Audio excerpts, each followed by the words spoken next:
Assalamu alaikum. Бүгін 1 апрель 2022. Курстың басы Банк Компаньон.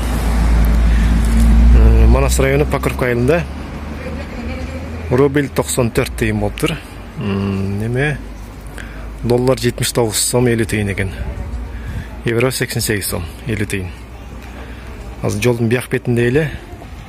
Байтүшім менен Финканықын көрек. Байтүшім банк.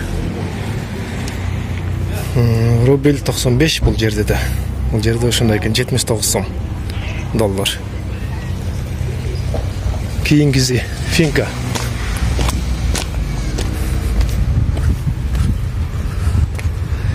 Финкада 94 сом екен. 94 деген екен рубль. Доллар қалғандар оқшы жел екен.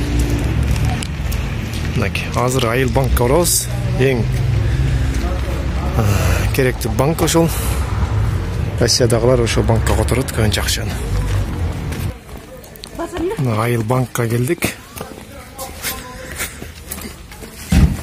Бул жакта курстун базы 95 тиын экен. Маркет этип турат ушу банктыкычы. Доллар 79 сом 50 тиын бул жакта да окшош экен. Резко банкка барып албай, акта рубльдин базы 10 тиын ылдый калат да. Bir-iki жол тарт көргөм. Резко банктык ушундай. Мынаки бүгүнкү курс. Түштөн кийинки 1 апрель 2022. Манас району Покровка айылында.